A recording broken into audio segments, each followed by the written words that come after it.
जब भी गुड़ या चीनी में कंपैरिजन की बात की जाती है तो डायबिटिक पेशेंट जो है उनमें एक ये कॉमन जो है इंफॉर्मेशन जो है वो यूज़ की जाती है कि जो गुड़ है वो चीनी से ज़्यादा बेहतर है और गुड़ से जो है वो आपकी शुगर नहीं बढ़ती। लेकिन ऐसा बिल्कुल नहीं है। आज हम इसको साइंटिफिकली जो है एनालिसिस करते हैं कि गुड़ ज़्यादा बेहतर है डायबिटिक पेशेंट के लिए, चीनी ज़्यादा बेहतर है। जी, अस्सलाम वालेकुम। मैं हूँ आपका माहिर ग़िज़ाइया डॉक्टर ज़ुबैर अफ़ज़ल और आप देख रहे हैं इस वक़्त डॉक्टर ज़ैक डाइट चैनल। तो आपने ये वीडियो स्टार्ट से लेकर एंड तक देखनी है।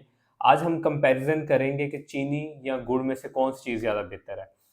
तो सबसे पहले हम आ जाते हैं कि गुड़ या चीनी की कंपैरिज़न में क्या चीज़ें देखी जाती हैं। जब भी आप कंपैरिज़न करते हैं किसी भी फूड का तो उसमें 3 चीज़ें देखी जाती हैं। नंबर 1 पे कार्बोहाइड्रेट, नंबर 2 पे फैट, नंबर 3 पे प्रोटीन। ये तो आ गई आपके मैक्रोन्यूट्रिएंट्स। अब इसके बाद आते हैं माइक्रोन्यूट्रिएंट्स। माइक्रोन्यूट्रिएंट्स में हम क्या चीज़ देखते हैं? विटामिन्स, मिनरल्स और जो एक और चीज़ नई आपको मैं सिखाने जा रहा हूँ वो है फाइटोन्यूट्रिएंट्स, ठीक है? विटामिन्स का तो आपको पता है, मिनरल्स का भी ऑलरेडी मैं अपनी वीडियो में डिस्कस करता हूँ। आज हम डिस्कस करते हैं फाइटोन्यूट्रिएंट्स के बारे में। फाइटोन्यूट्रिएंट्स जैसे वर्ड फाइटो से इसका मुराद है कि जो प्लांट से हमें जो न्यूट्रिएंट्स मिल रहे हैं हम उनको फाइटोन्यूट्रिएंट्स कहते हैं। चलें ये भी कंपैरिजन आपको पता चल गया। अब नेक्स्ट हम चलते हैं कि गुड़ की फॉर्मेशन कैसे होती है और चीनी की फॉर्मेशन कैसे होती है। गुड़ का ग्लाइसेमिक इंडेक्स क्या है, चीनी का ग्लाइसेमिक इंडेक्स क्या है, गुड़ खाने के बाद आपकी बॉडी पे क्या इफेक्ट्स आएंगे, चीनी खाने के बाद कैसे आएंगे। तो सबसे पहले हम गुड़ की तरफ आ जाते हैं। गुड़ क्या होता है बेसिकली, जी गुड़ की फॉर्मेशन सबसे पहले डिस्कस कर लेते हैं कि गुड़ बनता कैसे है। आपने शुगर केन जो है वो फार्मर जो आते हैं शुगर केन से गन्ना कहते हैं अपने खेत से लेते हैं, उसके बाद उसको सफाई करते हैं, सफाई करने के बाद उसको बेलने के प्रोसेस से गुजारते हैं। बेलने के प्रोसेस के बाद उसका जो है वो शुगर केन का जो जूस होता है वो एक्सट्रैक्ट कर लिया जाता है। एक्सट्रैक्ट करने के बाद उसको डिहाइड्रेटेड किया जाता है, बेसिकली उसको पकाया जाता है उसको पकाया जाता है, जिससे ये होता है कि उसके अंदर जो पानी होता है वो इवेपोरेट हो जाता है, ठीक है? तो इससे ये क्या होता है कि हम आप इसको गुड़ को ये भी कह सकते हैं डिहाइड्रेटेड जो है, वो बेसिकली शुगरकेन जूस है, जिसे जैगरी भी कहते हैं इंग्लिश में गुड़ को। तो ये डिहाइड्रेटेड जो है वो जूस है। ये एक जो था वो गुड़ बनने का प्रोसेस था कि जिसमें आपने गन्ना लिया, उसका वो जो है वो पकाया उसका जूस को, तो उसमें से जो है वो आपने वाटर जो है वो इवेपोरेट कर दिया तो डिहाइड्रेटेड जूस बन गया। अच्छा, अब आ जाते हैं हम चीनी की तरफ कि चीनी कैसे बनती है। चीनी बेसिकली क्या बनती है कि चीनी के लिए बेसिकली शुगर मिल्स जो हैं वो डिफरेंट लोकेशंस पे बनी होती है जो ज़रूरी इलाका जात होते हैं। चीनी जाती है मिल में, सबसे पहले उसका एक कटिंग का प्रोसेस होता है, कटिंग करने के बाद उसका जूस एक्सट्रैक्ट किया जाता है और जूस एक्सट्रैक्ट करने के बाद जो है उसको कंप्लीटली जो है उसमें से वाटर को जो है इवेपोरेट कर लिया जाता है। इवेपोरेट करने के बाद जो आपके पास बाकी जूस होता है वो क्रिस्टल फॉर्म में आ जाता है। तो उसको फिर आगे क्लीनिंग करने के लिए उसको चूने का जो है बेसिकली स्टीम वाटर दिया जाता है, चूने का पानी लगाया जाता है ताकि उसका कलर चेंज हो जाए। तो ये एक चीनी बनने का प्रोसेस है।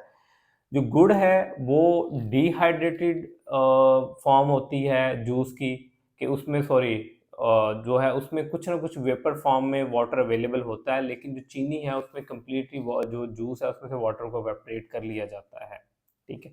अब आ जाते हैं न्यूट्रिशनल कंपैरिजन की तरफ से। जो गुड़ है उसमें क्या होता है कि उसको आप जब गुड़ की फॉर्मेशन होती है तो आप उसको 100% डी हाइड्रेटेड नहीं करते या उसमें से वाटर को वेपोरेट नहीं करते। इससे ये होता है विटामिन्स जो है वो तो ऑलरेडी जो है जब आप उसको किसी टेम्परेचर हाई टेम्परेचर किसी भी चीज़ को कुक करते हैं तो वो डीनेचर हो जाता है। विटामिन्स की अवेलेबिलिटी तो बिल्कुल इसमें से ख़त्म हो जाती है। समहाउ मिनरल्स कुछ फॉर्म में रह जाते हैं। इसकी मिसाल ऐसे लेते हैं कि जब भी जो मिनरल्स हैं आपने देखा होगा कि आप किसी पत्ते वगैरह को भी जला दें ना तो जो उसकी राख बचती है, राख भी एक मिनरल्स होते हैं। मिनरल जो होते हैं बेशक हाई टेम्परेचर पे चले जाएँ तो वो डीनेचर नहीं होते। ठीक है? कुछ मिनरल बच जाते हैं और कुछ फाइटोन्यूट्रिएंट्स जो है उसमें बच जाते हैं गुड़ में। लेकिन एज़ कम्पेयर टू जब चीनी है, चीनी में से जब आप कंप्लीटली उसको हाई टेम्परेचर पे गुज़ारते हैं तो उसमें से मिनरल जो हैं वो सारी चीज़ें निकाल ली जाती हैं।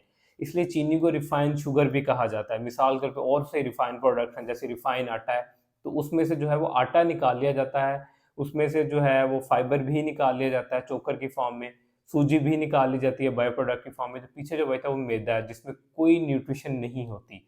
इस तरह जो चीनी है उसमें से विटामिन मिनरल्स जो हैं वो निकाल लिए जाते हैं। इसके बाद जो तीसरे नंबर पे आपका जितनी भी रिफाइंड प्रोडक्ट्स होती हैं उसमें से मेन न्यूट्रिशन जो वो निकाल ली जाती है, बाकी पीछे सिर्फ बाय प्रोडक्ट बच जाती हैं। सेम ऐसे चीनी के साथ भी है कि उसमें से मेन न्यूट्रिशन निकाल ली जाती है। अगर न्यूट्रिशनल कंपैरिजन किया जाए तो समहाउ गुड़ में कुछ मिनरल्स और जो है ना वो फाइटोन्यूट्रिएंट्स बच जाते हैं एज़ कम्पेयर टू चीनी। अब आ जाते हैं इसके ग्लाइसेमिक इंडेक्स की तरफ कि गुड़ का ग्लाइसेमिक इंडेक्स कितना है और चीनी का ग्लाइसेमिक इंडेक्स कितना है। गुड़ में कितनी मिकदार में जो है शुगर कंटेंट पाया जाता है और चीनी में कितनी मिकदार में पाया जाता है। अगर कंपैरिज़न किया जाए तो गुड़ में जो उसकी शुगर कंटेंट पाया जाता है वो 89% पाया जाता है अगर कंपैरेटिवली देखा जाए। तो जो चीनी में जो शुगर कंटेंट पाया जाता है, सब सुक्रोज़ कह सकते हैं। बेसिकली जो हमें चीनी से जो गुड़ या शुगर केन से जो हमें शुगर की फॉर्म मिल रही होती है, हमें सुक्रोज़ कहते हैं। गुड़ से जो हमें मिल रहा होता है वो 89% है, लेकिन जो हमें चीनी से मिल रहा होता है वो प्योरली 99% चीनी होती है।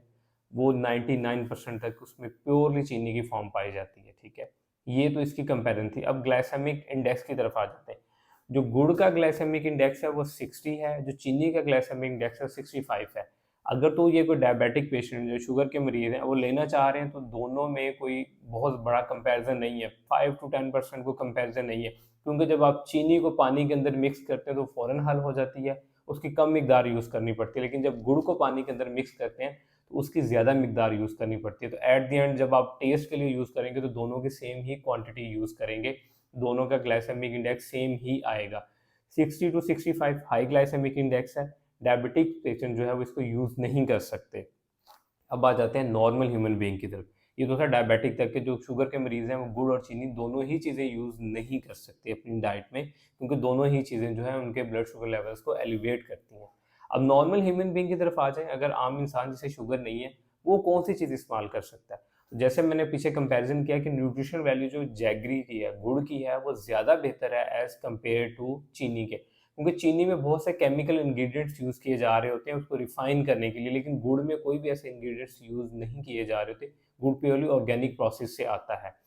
तो अगर आप इस्तेमाल करना चाह रहे हैं टेस्ट के तौर के ऊपर, तो आप गुड़ को प्रेफ़र कर सकते हैं एज़ कम्पेयर टू चीनी। उम्मीद करता हूँ ये सारी इन्फॉर्मेशन आपके लिए फ़ायदेमंद साबित होगी। मेरी मज़ीद वीडियोज़ किस टॉपिक में मैं बनाऊँ, अगर आप चाह रहे हैं कि शुगर के लिए और फूड्स पे बनाऊँ, तो मुझे कमेंट सेक्शन में ज़रूर बताइएगा। Thank you so much.